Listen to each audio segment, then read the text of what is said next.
Assalamualaikum warahmatullahi wabarakatuh. Alhamdulillah wassalatu wassalamu ala Rasulillah wa ala alihi wa sahbihi wa man walah. Amma ba'd. Pendengar yang budiman dimanapun Anda berada, sebagaimana telah kita ketahui dan yakini bahwa Allah Subhanahu wa ta'ala telah menugaskan para malaikat yang mulia untuk mengawasi dan mencatat perbuatan dan ucapan manusia. Mereka mencatatnya dalam lembaran catatan amal yang akan dibaca oleh manusia pada hari kiamat nanti. Para malaikat yang mulia ini benar-benar sangat amanah dan teliti dalam mencatat. Mereka mencatat semua ucapan dan perbuatan manusia secara detail dan terperinci, baik yang nampak maupun yang tersembunyi. Sebenarnya apakah hikmah dicatatnya amal perbuatan manusia? Padahal Allah Subhanahu wa ta'ala Maha mengetahui segala sesuatu. Pendengar yang dirahmati Allah, salah satu hikmah dari dicatatnya amal perbuatan manusia adalah untuk menampakkan keadilan Allah Subhanahu wa ta'ala. Karena di hari kiamat kelak, manusia akan disuruh membaca catatan amalnya dan menghisab dirinya. Sehingga tidak ada alasan lagi bagi orang yang bermaksiat untuk mengingkari dosa-dosanya, karena semuanya telah tertulis. Pendengar yang budiman, tatkala lembaran catatan amal dibagikan, setiap umat berlutut di atas lutut mereka dan menanti panggilan untuk menghadap Rabb semesta alam. Ketika seorang hamba tahu bahwa dirinya lah yang dicari dengan panggilan itu, maka seruan itu akan langsung menggetarkan hatinya. Tubuhnya gemetar dan ketakutan yang besar langsung menyelimutinya. Berubahlah rona wajahnya dan menjadi hampalah pikirannya. Kemudian kitab catatan amalnya dibentangkan dan dibuka di hadapannya. Lalu dikatakan kepadanya, bacalah kitabmu. Cukuplah dirimu sendiri pada waktu ini sebagai penghisab terhadapmu. Pada saat itulah semua manusia akan teringat apa yang dulu telah ia lakukan. Semua telah tercatat dengan lengkap dan tiada kekeliruan sedikit pun. Sebagian ulama mengatakan, sungguh Allah telah berlaku adil karena menjadikan dirimu sebagai penghisab atas dirimu sendiri. Sungguh tepat perkataan ini. Lalu adakah kebijaksanaan yang lebih adil selain itu? Dikatakan kepadanya, silahkan periksa. Inilah amal perbuatanmu dan silahkan engkau hisab sendiri. Bukankah ini kebijaksanaan yang paling adil? Bahkan inilah kebijaksanaan yang paling adil.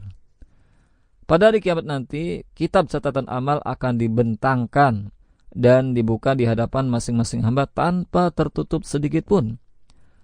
Ia akan membacanya dan akan jelas baginya bahwa pada hari ini dan di tempat ini, ia telah melakukan ini dan itu.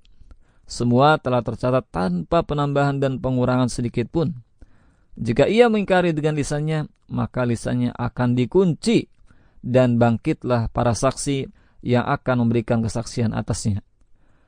Dalam surat Yasin ayat 65, Allah Subhanahu wa ta'ala berfirman, A'udzu billahi minasy syaithanir rajim. Al-yawma nakhtimu ala afwahihim wa tukallimuna aydihim wa tashhadu arjuluhum bima kanu yaksibun. Yang artinya, pada hari ini kami tutup mulut mereka dan berkatalah kepada kami tangan mereka dan kaki mereka memberi kesaksian terhadap apa yang dahulu mereka usahakan. Setelah dihisab, setiap hamba akan diberikan bukunya masing-masing yang berisi catatan lengkap seluruh amal perbuatan yang telah ia lakukan dalam kehidupan dunia. Cara penyerahan buku itu berbeda-beda. Ada yang kitab amalnya diterima dengan tangan kanannya. Mereka itulah orang yang bahagia. Dan ada pula yang menerima kitab dengan tangan kirinya. Mereka itulah orang yang celaka. Wal'iyadzubillah. Pendengar yang dirahmati Allah, seorang mukmin akan diberikan bukunya dari arah depan dan ia terima dengan tangan kanannya. Ia dihisab dengan mudah dan kembali kepada kaumnya yang sama-sama beriman di surga dengan gembira. Adapun orang-orang kafir dan orang-orang munafik, mereka akan menerima kitabnya dengan tangan kirinya. Di ayat yang lain disebutkan juga bahwa kitab catatan amal mereka akan diberikan dari arah belakang punggung mereka. Para ulama berpendapat bahwa kedua bentuk penerimaan bagi orang-orang kafir tersebut terjadi bersamaan. Dalam artian, mereka menerima kitab dengan tangan kiri, kemudian tangannya memelintir ke belakang sebagai isyarat bahwa mereka dulu di dunia telah mencampakkan aturan-aturan Al-Quran ke belakang punggung mereka. Mereka telah berpaling dari Al-Quran, tidak mempedulikannya, tidak mengacuhkannya, dan merasa tidak ada masalah bila menyelisihinya. Lalu mereka akan berteriak, celakalah aku. Mereka berteriak menyesali dirinya. Akan tetapi penyesalan tidaklah berguna lagi pada hari itu. Karena habis sudah waktu untuk beramal. Karena waktu untuk beramal hanyalah di dunia. Sedangkan di akhirat tidak ada lagi amal. Yang ada hanyalah pembalasan. Kemudian setelah itu manusia akan menuju tahapan selanjutnya, yaitu timbangan catatan amal atau mizan.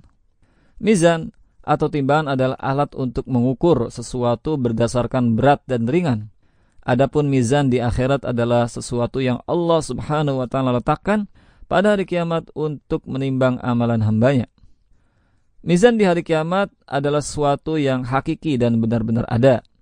Hanya Allah Subhanahu wa taala yang mengetahui seberapa besar ukurannya. Dalam sebuah riwayat dijelaskan bahwa seandainya langit dan bumi diletakkan dalam daun timbangannya, niscaya mizan tersebut akan tetap lapang. Dalam hadis riwayat Al-Hakim, Rasulullah SAW bersabda yang artinya, pada hari kiamat mizan akan ditegakkan. Andaikan ia digunakan untuk menimbang langit dan bumi, niscaya ia akan tetap lapang. Mizan ini sangat akurat dalam menimbang, tidak lebih dan tidak kurang sedikit pun, sebagai bentuk keadilan Allah yang tidak akan mengurangi sedikit pun kebaikan hambanya. Pendengar yang dirahmati Allah, lalu apakah yang ditimbang di hari kiamat kelak? Berkaitan dengan hal ini, para ulama kita berbeda pendapat tentang apa yang ditimbang di hari kiamat. Ada yang berpendapat bahwa yang ditimbang adalah amal perbuatan. Pendapat ini berdasarkan hadis yang diriwayatkan oleh Imam Bukhari dan Muslim dari Abu Hurairah, bahwa Rasulullah SAW bersabda, ada dua kalimat yang ringan diucapkan oleh lisan, tetapi berat dalam timbangan pada hari kiamat, dan dicintai oleh Allah yang Maha Pengasih, yaitu Subhanallah wa bihamdih, Subhanallahil azim. Pendapat yang kedua yang ditimbang adalah orangnya. Ada beberapa hadis yang menunjukkan bahwa yang ditimbang adalah orangnya. Berat atau ringannya timbangan tergantung pada keimanannya, bukan berdasarkan ukuran tubuh, berat badannya atau banyaknya daging yang ada di tubuh mereka. Dalam Sahih Bukhari Muslim disebutkan bahwa Rasulullah SAW bersabda, sesungguhnya pada hari kiamat nanti ada seorang laki-laki yang besar dan gemuk, tetapi ketika ditimbang di sisi Allah tidak sampai seberat sayap nyamuk. Lalu Nabi Muhammad SAW bersabda, bacalah, dan kami tidak mengadakan sesuatu penilaian bagi amal mereka pada hari kiamat. Ini sebagaimana terdapat dalam surat Al-Kahfi ayat 105. Kemudian dalam riwayat Tabrani juga dikisahkan bahwa Abdullah bin Mas'ud adalah seorang sahabat yang betisnya kecil. Tatkala ia mengambil ranting pohon untuk siwak, tiba-tiba angin berhembus dengan sangat kencang dan menyingkap pakaiannya, sehingga terlihatlah kedua telapak kaki dan betisnya yang kecil. Para sahabat yang melihatnya pun tertawa. Maka Rasulullah SAW bertanya, apa yang sedang kalian tertawakan? Para sahabat menjawab, kedua betisnya kecil wahai Nabiullah. Maka Nabi Muhammad SAW bersabda, demi zat yang jiwaku berada di tangannya, sungguh kedua betisnya itu di mizan nanti lebih berat daripada gunung Uhud. Adapun pendapat ketiga yang ditimbang adalah lembaran catatan amal. Dalam riwayat Tirmizi dari Abdullah bin Amr bin Al-As radhiyallahu anhuma, Rasulullah sallallahu alaihi wasallam bersabda yang artinya, sungguh Allah akan membebaskan seorang dari umatku di hadapan seluruh manusia pada hari kiamat, di mana ketika itu dibentangkan 99 gulungan catatan dosa miliknya. Setiap gulungan panjangnya sejauh mata memandang. Kemudian Allah Subhanahu wa taala berfirman, apakah ada yang engkau ingkari dari semua catatan ini? apakah para malaikat pencatat amal telah menganiayamu? Dia menjawab, tidak wahai Rabbku. Allah bertanya, apakah engkau memiliki alasan? Dia menjawab, tidak wahai Rabbku.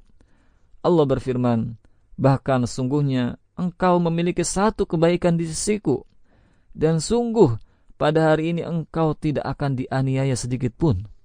Kemudian dikeluarkanlah sebuah kartu bitaqah yang di dalamnya terdapat kalimat Asyhadu an la ilaha illallah wa asyhadu anna Muhammadan abduhu wa rasuluh, yang artinya aku bersaksi bahwa tidak ada sembahan yang hak selain Allah, dan aku bersaksi bahwa Muhammad adalah hamba dan rasulnya.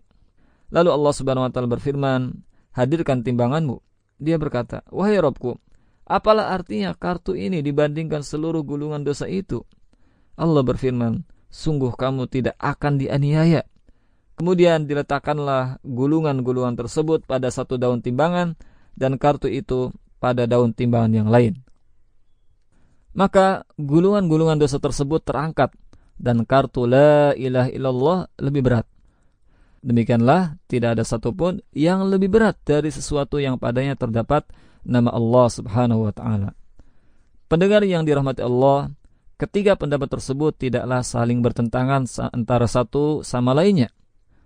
Dan dari pendapat tadi dapat kita fahami bahwa ada sebagian orang yang ditimbang amalnya, ada yang ditimbang buku catatannya, dan sebagian yang lain ada yang ditimbang dirinya. Semoga sedikit sajian yang kami sampaikan ini bisa menjadi pendorong bagi kita untuk beramal saleh. Karena sekecil apapun amalan yang kita lakukan tidak akan disia-siakan. Dan di hari kiamat kelak setiap kita pasti akan melihat amal yang telah kita lakukan di dunia ini. Maka beruntunglah jika saat di dunia ini kita banyak melakukan amal-amal saleh, karena kebaikan dan kebahagiaan telah menanti kita di akhirat nanti. Wallahu a'lam. Wassalamualaikum warahmatullahi wabarakatuh.